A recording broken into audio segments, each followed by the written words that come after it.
Hello everyone, আমি সবাইকে স্বাগত জানাচ্ছি তথ্য ও যোগাযোগ প্রযুক্তির অনলাইন ক্লাসে, যেটি সম্প্রচারিত হচ্ছে Jinjira PM pilot school and কলেজের ইউটিউবের নিজস্ব চ্যানেল থেকে। তো আজকে আমি তোমাদের সামনে যে ক্লাসটি নিয়ে উপস্থিত হয়েছি সেটি হচ্ছে একাদশ শ্রেণীর তথ্য ও যোগাযোগ প্রযুক্তি ক্লাস। আশা করি একাদশ শ্রেণীর সকল শিক্ষার্থী ক্লাসটি দেখার পূর্বে তোমরা খাতা কলম সাথে রাখবে এবং গুরুত্বপূর্ণ টপিকগুলো নোট ডাউন করে নিবে। তো চলো শুরু করা যাক আজকের ক্লাস। তোমরা ছবিগুলো দেখো, ছবিগুলো দেখলেই কিন্তু তোমরা দেখতে পারতেছো যে একটি রোবট কাজ করতে পারতেছে, আর একটি রোবট কি করতেছে, নিজে কিছু চিন্তা করতেছে। তার মানে বোঝা যাচ্ছে যে কোনো মেশিন কি করতে পারবে, কাজ করতে পারবে। এখন কোনো মেশিন যখন কাজ করতে পারবে, অবশ্যই সেই মেশিনটির বুদ্ধি লাগবে।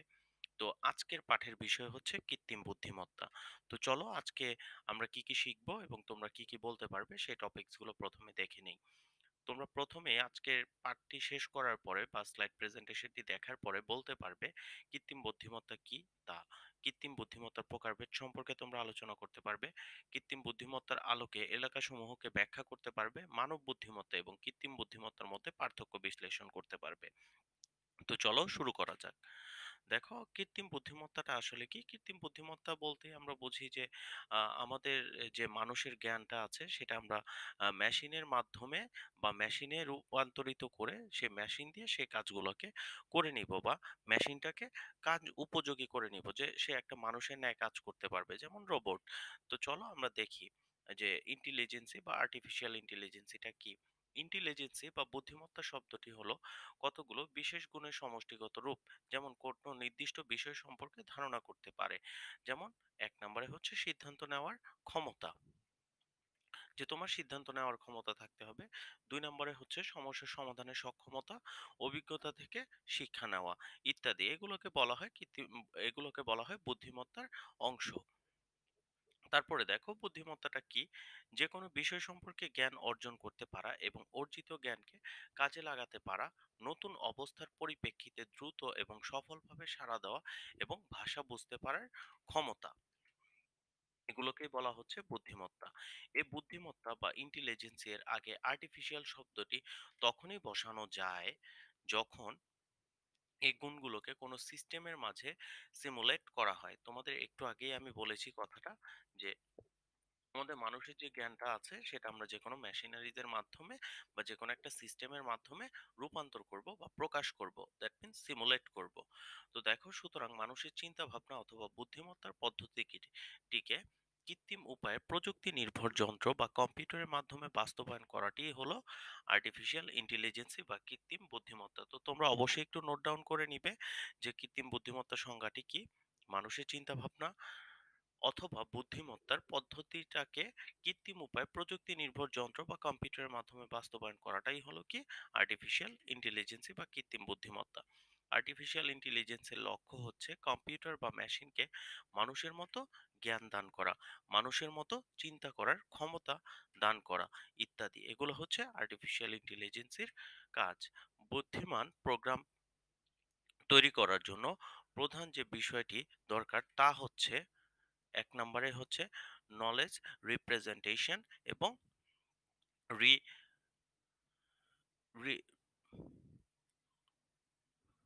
রিসোনাইং। ওকে, রিসোনাইং। আর সুন্দরভাবে নলেজ রিপ্রেজেন্টেশন অ্যান্ড রিসোনাইং এর জন্য মানুষের ব্রেন কিভাবে কাজ করে বিজ্ঞানীরা তা অনুকরণ করার চেষ্টা করেছে।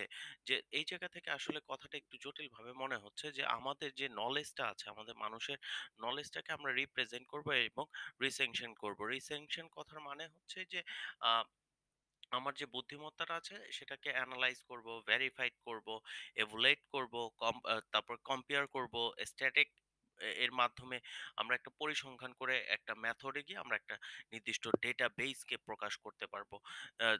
এগুলাকে বলা হচ্ছে রিপ্রেজেন্ট অ্যান্ড মানুষের যে ব্রেনটা আছে সেই ব্রেনটা বিজ্ঞানের যে বিজ্ঞানীরা আছে সে বিজ্ঞানীরা ঠিক মেশিনের মধ্যে কি করবে, ঠিক মেশিনটা সেই অনুকরণ করে কাজ করবে, এটা করার চেষ্টাটাই হচ্ছে কৃত্রিম বুদ্ধিমত্তা। ওকে, তারপরে দেখো কৃত্রিম বুদ্ধিমত্তার ইতিহাস। কৃত্রিম বুদ্ধিমত্তার ইতিহাসটা কি? অ্যালান টিউরিংকে বলা হয় যে কৃত্রিম বুদ্ধিমত্তার জনক। ঠিক আছে, তোমরা একটু নোট ডাউন করে নিবে। অ্যালান টিউরিংকে কি বলা হয়? কৃত্রিম বুদ্ধিমত্তার জনক বলা হয়। 1950 সালের দিকে অ্যালান টিউরিং একটি মেশিন বুদ্ধিমান একটি বুদ্ধিমান মেশিন তা পরীক্ষা করার জন্য একটি টেস্টের কথা উল্লেখ করে গিয়েছেন, যা টিউরিং টেস্ট নামে পরিচিত। এই সময় কৃত্রিম বুদ্ধিমত্তা নিয়ে অনেক রিসার্চ হলেও এরপর অনেক দিন এআই এর পূর্ণ ফর্ম হচ্ছে আর্টিফিশিয়াল ইন্টেলিজেন্স নিয়ে রিসার্চ বন্ধ থাকে। প্রধান এটা একটা কারণ হচ্ছে আহ, কম্পিউটেশনাল যে পাওয়ার আছে, সেই কম্পিউটেশনাল যে পাওয়ারটি আছে সেই পাওয়ারটিকে ধরা হয়েছিল। ওকে, এই সময়কার কম্পিউটারগুলো দ্যাট মিনস সেটা একটা কম্পিউটারের পাওয়ারের মাধ্যমে কি করবে, এই যে যে রিসার্চটা আছে সেই রিসার্চটা করতে চাচ্ছিল, কিন্তু সে কম্পিউটারটা অনেক বেশি পাওয়ারফুল ছিল না। ওই সময়কার কম্পিউটারগুলো এতটা পাওয়ারফুল ছিল না। কম্পিউটারে প্রসেসিং এর পাওয়ার বাড়ার সাথে সাথে কৃত্রিম বুদ্ধিমত্তা নিয়ে আবার রিসার্চ করা শুরু হয়ে যায়। ওকে, এখন কৃত্রিম বুদ্ধিমত্তার ইতিহাসটা দেখো। প্রথম থেকে তোমরা দেখতেছিলে 1965 সালে এমআইটি এর জন জন ম্যাকার্থি, তোমরা নামটা একটু মনে রাখবে যে এমআইটি এর জন ম্যাকার্থি সর্বপ্রথম আর্টিফিশিয়াল ইন্টেলিজেন্সি শব্দটির সাথে আমাদেরকে পরিচয় করিয়ে দেন। ঠিক আছে? ওকে, এখন দেখো আর্টিফিশিয়াল যে ইন্টেলিজেন্সিটা আছে, এগুলোর কিছু শর্ট ফর্ম যেটি তোমাদের নৈবিত্তিকে আসে, যেমন ANI artificial narrow intelligence, AGI artificial general intelligence এবং এএসআই আর্টিফিশিয়াল সুপার ইন্টেলিজেন্স। এই যে যে শর্ট ফর্মগুলোর পূর্ণরূপ আমি তোমাদেরকে দেখালাম, এগুলো অবশ্যই তোমরা নোট আউট করে নেবে, কারণ এগুলো তোমাদের নৈবিত্তিক থেকে অনেক বেশি চলে আসে। ওকে, এখন দেখো এএনআই বা আর্টিফিশিয়াল ন্যারো ইন্টেলিজেন্সিটা কি। এএনআই একটা নির্দিষ্ট এরিয়াতে এক্সপার্ট। ঠিক আছে, একটা নির্দিষ্ট এরিয়াতে এর এক্সপার্ট থাকে। দ্যাট মিন্স একবারে সহজ কথায় এএনআই বলতে বোঝানো হয় যে একটা নির্দিষ্ট কাজ করবে, একটা কাজই করবে। যেমন যে মেশিন দিয়ে কাপড় ইস্ত্রি করা যাবে, সেই মেশিন দিয়ে শুধু কাপড় ইস্ত্রি করা যাবে। কাপড় ইস্ত্রি বাদে তা দিয়ে ঘর ঝাড়ু দেওয়া যাবে না। এএনআই কে উইক এআই মানে একটু দুর্বল আর্টিফিশিয়াল ইন্টেলিজেন্সও বলা হয়ে থাকে। এটা একটু নোট ডাউন করে নিবে। একে আমরা বলতে পারি কৃত্রিম বুদ্ধিমত্তার প্রথম ধাপ। এরপরে দেখো AGI, that means artificial general ইন্টেলিজেন্সি, কৃত্রিম বুদ্ধিমত্তার দ্বিতীয় ধাপ। এটাকে স্ট্রং আর্টিফিশিয়াল ইন্টেলিজেন্সি বা হিউম্যান লেভেল আর্টিফিশিয়াল ইন্টেলিজেন্সিও বলা হয়ে থাকে। এ ধাপে কম্পিউটার মানুষের মতো করে চিন্তা ভাবনা করতে পারে। যেমন তোমার এজিআই এর মধ্যে কি করতে পারে, কম্পিউটার বা যে কোনো মেশিন মানুষের মতো দাবা খেলতে পারে। ঠিক আছে, কম্পিউটার মানুষের মতো চিন্তা করতে পারবে, মানুষের মতো প্ল্যান করা, সমস্যার সমাধান করা, হঠাৎ নতুন কোনো পরিবেশ আসলে চারপাশ দেখে সে পরিবেশের সাথে নিজেকে মানিয়ে নেওয়ার মতো ক্ষমতা আর যা করতে পারবে এই এজিআই সম্পূর্ণ যে সকল ডিভাইসগুলো আছে তারা। ওকে, তারপরে দেখো তৃতীয় এএসআই মানে আর্টিফিশিয়াল সুপার ইন্টেলিজেন্সি, কৃত্রিম বুদ্ধিমত্তার তৃতীয় ধাপ। কম্পিউটার যখন মানুষের থেকেও বুদ্ধিমান হবে, তখন থেকে আমরা তাকে বলবো artificial super intelligence. Artificial super intelligence system তৈরি হলে কি হবে, মানুষ এর ভালো হবে নাকি খারাপ হবে তা নিয়ে গবেষকরা এখনই চিন্তিত। যে যখন দেখবে যে মেশিন মানুষের চাইতে বেশি কি হয়ে গেছে, শক্তিশালী হয়ে গিয়েছে। তোমরা কিন্তু এগুলো নিয়ে মুভিও দেখেছো, কয়েকটা মুভি আছে, ভারতীয়রা কিছু মুভিও তৈরি করেছে, যেমন রোবট রোবট 2.0। এই সকল মুভিগুলোতে কিন্তু আমরা দেখেছি যে যখন অনেক বেশি আহ প্রযুক্তি নির্ভর আমরা হয়ে যাই এবং প্রযুক্তি নির্ভর যে মেশিনগুলো আছে মানুষের চাইতে অনেক বেশি বুদ্ধিমত্তা সম্পন্ন হয়ে যায়, তখন এগুলো আমাদের জন্য কি কি খারাপ দিকগুলো হতে পারে বা কি আমাদের জন্য কি ব্যাড ইম্প্যাক্ট হতে পারে সেগুলো নিয়ে বলা হয়েছে। ওকে, তো তারপরে টপিক দেখো কৃত্রিম বুদ্ধিমত্তার যে সরি, তোমাদের এলাকাগুলো আমরা বলেছিলাম, সেই এলাকাগুলো কি কি, এগুলো হলো প্রথমটাই বুদ্ধিভিত্তিক বিজ্ঞান, তারপরে যেটা আছে সেটা হচ্ছে রোবোটিক্স, এবং তারপরে যেটা আছে সেটা হচ্ছে ন্যাচারাল ইন্টারফেস। এগুলা হচ্ছে কৃত্রিম বুদ্ধিমত্তার এলাকা বা গ্রুপ ভিত্তিক এলাকা। হ্যাঁ, সবার প্রথমে হচ্ছে বুদ্ধিভিত্তিক যেটা আমাদের ব্রেইন, হ্যাঁ, তারপরে রোবোটিক্স, তারপরে হচ্ছে গিয়ে জেনারেল ইন্টারফেস ইত্যাদি। ওকে, এখন দেখো বুদ্ধিভিত্তিক বিজ্ঞানটা কি। এক্সপার্ট সিস্টেম, বুদ্ধিভিত্তিক যে বিজ্ঞানটা আছে সেটা হচ্ছে এক্সপার্ট সিস্টেম। এখন অনেকের প্রশ্ন আসবে যে এক্সপার্ট সিস্টেমটা কি। আসলে এক্সপার্ট সিস্টেম, এক্সপার্ট মানে দক্ষ, সিস্টেম তো তোমরা বোঝোই যে সিস্টেম মানে একটা পদ্ধতি, দক্ষ পদ্ধতি। যখন আমরা কোনো সমস্যার সমাধান করতে পারি না, তখন কিন্তু আমরা এক্সপার্টদের কাছে যাই, এক্সপার্টদের কাছ থেকে আমরা একটা সলিউশন নিয়ে আসি। That's call the expert system support. যেমন ধরো যে তোমার মোবাইল ফোন নষ্ট হয়ে গিয়েছে, সেই মোবাইল ফোনটা তুমি ঠিক করাতে চাচ্ছ। এখন তুমি তো আর মোবাইল ফোনের সার্ভিস করতে পারো না। তো যারা সার্ভিস করতে পারে তাদের কাছে তুমি নিয়ে যাচ্ছ এবং তোমার ফোনটাকে ঠিক করে নিয়ে আসতেছো। That is the expert system, learning system. তোমাকে পড়াশোনায় সাহায্য করবে। যেমন কিছুক্ষণ আগে আ আমি কিছু ওয়ার্ডকে উচ্চারণ করতে পারতেছিলাম না ইংলিশে। আসলে আমি চশমা ছিল না আমার। আমি ডেস্কটপের সামনে আছি। তো চশমাটা না থাকার ফলে আমি কিছু ওয়ার্ড দেখতে পাচ্ছি না। আর লেখাগুলো খুব ছোট, ছোট আমার কাছে মনে হচ্ছে। বিধায় আমার লার্নিং করতে বা পড়তে কিছু সমস্যা হচ্ছিল। তো পড়তে কিছু সমস্যা হওয়ার ফলে আমি তোমাদের সেগুলোতে কিছু সময় নিয়েছিলাম। এখন এই যে আমি সময়টা তোমাদের কাছে নিলাম, এই সময়টা যদি আর্টিফিশিয়াল একটা আমার কাছে ডিভাইস থাকতো, সে কিন্তু আমাকে লার্ন করে দিত। যেমন এখন অনেকগুলো লার্নিং বুক ছোট বাচ্চাদের চলে আসছে, যে কলম যদি আমরা বইয়ের উপরে ধরি, যে ওয়ার্ডটার উপরে ধরেছি সেই ওয়ার্ডটা কিন্তু কলমটা উচ্চারণ করে দিচ্ছে। That is the learning system. Okay, true false দেখো, এটাকে বলা হয় ফাজি লজিক। হ্যাঁ, ফাজি লজিকটা হচ্ছে অ্যাজ ইউজুয়ালি যে ট্রু ফলস, সত্য মিথ্যাকে যাচাই বাছাই করতে পারে। হ্যাঁ, সত্য কোনটা, কোন ঘটনা সত্য এবং কোন ঘটনা মিথ্যা সেটা যাচাই করতে পারে। That is the fuzzy logic. এবং নিউরাল নেটওয়ার্ক। আচ্ছা, নিউরাল নেটওয়ার্কটা এটা আসলে অনেক জটিল একটা বিষয়। নিউরাল নেটওয়ার্ক বলতে বোঝানো হচ্ছে যে, ধরো আমি কাউকে সালাম দিছি, সে আমাকে সালামের প্রতিউত্তর দিছে। আ মানে তারপরে ধরো আমি কাউকে সম্মান দিচ্ছি, সে আমাকে সম্মান দিচ্ছে। বিষয়টা একটু এমন অনেক জটিল এবং অনেক বড় একটা টপিক। হ্যাঁ, এটা নিয়ে আসলে এতটুকু জায়গাতে শেষ করা সম্ভব না। তো নিউরাল নেটওয়ার্ক এটা যেকোনো সময় আমি তোমাদের যখন ২য় অধ্যায়ে যাব তখন আমি নিউরাল নেটওয়ার্ক সম্পর্কে আলোচনা করব। কারণ তোমরা জানো যে ২য় অধ্যায়টা সম্পূর্ণটাই একটা নেটওয়ার্কিং অধ্যায়। তারপর আছে জেনেটিক অ্যালগরিদম।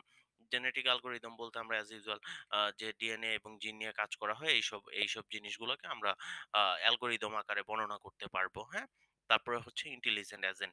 যে ইন্টেলিজেন্ট এজেন্ট বলতে আমরা এক কথায় প্রকাশ করব যে হার্ড ডিস্কের মধ্যে অনেকগুলো তথ্য রাখতে পারি এবং যেকোনো মুহূর্তে যেকোনো তথ্য আমরা উপস্থাপন করতে পারি। এগুলোকে বলা হচ্ছে বুদ্ধিভিত্তিক বিজ্ঞান। এক্সপার্ট সিস্টেমের সংজ্ঞাটা তোমরা দেখে নাও। এক্সপার্ট সিস্টেম হলো এমন এক ধরনের সিদ্ধান্ত সমর্থন পদ্ধতি যা নির্দিষ্ট বিষয়ে মানুষের ন্যায় কৃত্রিম দক্ষতা নিয়ে তৈরি করা হয়। ব্যবহারকারী এই সিস্টেম থেকে প্রশ্ন করে উত্তর জানতে পারেন। যেটা তোমাদের কিছুক্ষণ আগে আমি বলেছি। লার্নিং সিস্টেম দেখো, কৃত্রিম বুদ্ধিমত্তা লার্নিং হলো গুরুত্বপূর্ণ একটি বৈশিষ্ট্য। লার্নিং এজেন্টের ৪ টি উপাদান নিয়ে গঠিত: লার্নিং এলিমেন্ট এবং পারফরম্যান্স এলিমেন্ট। ওকে। তারপর হচ্ছে ক্রিটিক এবং প্রবলেম জেনারেট।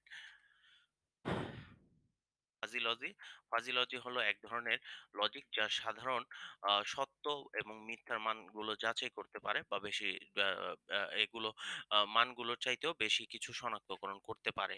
ওকে, ফাজিলজি দিয়ে প্রশ্ন বা সমস্যাকে সত্য ও মিথ্যা মানে উপস্থাপন করা যায়। Neural network. Okay, neural network হলো এক ধরনের কৃত্রিম বুদ্ধিমত্তা সাধারণত যা মানব মস্তিষ্কের যে উপায় করে তা নকল করার উদ্যোগ নেয়। যেটা তোমাদের একটু আগে আমি বলেছি যে আমি কাউকে সালাম দিয়েছি, সে আমাকে সালামের প্রত্যুত্তর দিবে। আমি কাউকে সম্মান দিচ্ছি, সে আমাকে সম্মান দিবে। ঠিক আছে? মস্তিষ্ক, হ্যাঁ? নিউরোলজি যেটাকে বলা হচ্ছে। ওকে? সো নিউরাল নেটওয়ার্ক, হ্যাঁ? নিউরোলজি নিয়ে যেগুলো কাজ করা হচ্ছে, মানুষের মস্তিষ্কে যেগুলা কাজ করে। ওকে, জেনেটিক অ্যালগরিদম। জেনেটিক অ্যালগরিদম ব্যবহারে কৃত্রিম বুদ্ধিমত্তা একটি বাড়ন্ত অ্যাপ্লিকেশন বর্তমানে, যেটি বৈজ্ঞানিক, প্রযুক্তিগত এবং ব্যবসায়িক প্রক্রিয়ার মডেলও তৈরি করা হতে পারে। ঠিক আছে? তারপরে হচ্ছে রোবোটিক্স। রোবোটিক্স এর মধ্যে আমাদের আছে হচ্ছে গিয়ে ভিজুয়াল পারফেকশন। তারপরে আছে হচ্ছে গিয়ে তোমার ট্যাক্টিলিটি। তারপরে আছে হচ্ছে গিয়ে ডেক্সটারিটি। ওকে। তারপর আছে হচ্ছে গিয়ে লোকোমেশন। ওকে, দেখো, ভিজুয়াল পারসেপশন, ভিজুয়াল পারসেপশনটা আসলে কি? ভিজুয়াল পারসেপশনটা হচ্ছে গিয়ে আমি যেকোনো কিছু ভিজুয়ালাইজ করতেছি আমার সামনে। হ্যাঁ, যেকোনো কিছু ভিজুয়ালাইজ করতেছি, কথার মানে হচ্ছে আমি মনিটরে বা পর্দার মাধ্যমে যেকোনো কিছু উপভোগ করতে পারতেছি। হ্যাঁ, তারপরে হচ্ছে গিয়ে ট্র্যাকলিটি। ট্র্যাকটিলিটির কথার মানে হচ্ছে গিয়ে যেমন ধরো যে তোমরা ধরতে পারো যে সৌরজগৎ, হ্যাঁ, সৌরজগৎ, স্যাটেলাইটের সাথে মানুষের সম্পর্ক করে দেওয়া। ঠিক আছে? কোন ডিভাইসের সাথে মানুষের সম্পর্ক করে দেওয়া। হ্যাঁ? তারপর হচ্ছে গিয়ে ডেক্সটারিটি। ডেক্সটারিটি হচ্ছে গিয়ে গাড়ি আছে, ড্রোন আছে, হ্যাঁ? চালকবিহীন আমি এগুলাকে কি করব? আ আ নিয়ন্ত্রণ এবং পরিচালন করব। লোকোমোশন, এটা হচ্ছে গিয়ে রোবটটা নড়াচড়া করতে পারে ইত্যাদি। ঠিক আছে? ওকে। তারপরে হচ্ছে গিয়ে নেভিগেশন। নেভিগেশন এটা হচ্ছে গিয়ে সামরিক বাহিনীর ক্ষেত্রে নেভিগেশনের এই বিশেষ বিষয়টা কাজ করে। ন্যাচারাল ইন্টারফেস গুলো হচ্ছে natural language, speech recognition, multi sensory interface virtual reality. Okay. তো দেখো মানব বুদ্ধিমত্তা ও কৃত্রিম বুদ্ধিমত্তার মধ্যে যে পার্থক্যগুলো আছে সেই পার্থক্যগুলো কি কি? তোমাদের ফেভারিট প্লেয়ার, অনেকের ফেভারিট প্লেয়ার মেসি দেখো, তারা সরাসরি খেলতেছে এবং এই জায়গাতে রোবট খেলতেছে, তাই না? এই হচ্ছে মানব বুদ্ধিমত্তা ও কৃত্রিম বুদ্ধিমত্তার মধ্যে পার্থক্য। আশা করি তোমরা ছবিটা দেখে অনেক বেশি বুঝে গিয়েছো। দেখো পার্থক্যসমূহ কি কি হতে পারে? মানব বুদ্ধিমত্তা সরাসরি ইন্দ্রিয় সমূহকে অভিজ্ঞতা ব্যবহার করে পারদর্শিতা প্রদর্শন করে। আর কৃত্রিম বুদ্ধিমত্তা বেশিরভাগ ক্ষেত্রে ইন্দ্রিয়র অভিজ্ঞতাকে সরাসরি ব্যবহার সুযোগ থাকে না, কারণ তার তো কোনো ইন্দ্রিয়ই নাই, তাই না? ওকে। তারপরে দেখো, তারপরে যে টপিকটা দেখবে তোমরা, এই জায়গায় ছবিটা আসলে আম সরি। দেখো এই জায়গাতে গেমিং টাইপের তোমরা কিছু দেখতে পারতেছো, হ্যাঁ? কোনো সুযোগ থাকে না এই জায়গাতে ইন্দ্রিয়র। ওকে। তো এখন দেখো তারপরে দ্বিতীয় পার্থক্য, মানব বুদ্ধিমত্তা সৃষ্টিশীল। তোমার যে বুদ্ধিমত্তাটা আছে এটা সৃষ্টিশীল, তুমি creativity, you have a creativity knowledge. কিন্তু কৃত্রিম বুদ্ধিমত্তার কোনো ক্রিয়েটিভিটি নলেজ নাই, তাকে আমরা যে কাজ করতে বলবো সে শুধু এই কাজটাই বারবার করতে থাকবে, হ্যাঁ? যেমন মেসি যখন খেলে, যখন সে গোল করতে চায় এক একবার সে তার পজিশনটা এক এক রকম করে চেঞ্জ করে নেয়। কিন্তু রোবট কিন্তু এক একবার এক এক রকম করে তার পজিশন চেঞ্জ করতে পারে না, তাকে আমরা যেভাবে কমান্ড দিয়ে দিচ্ছি সে সেইভাবেই খেলতে থাকে। ওকে।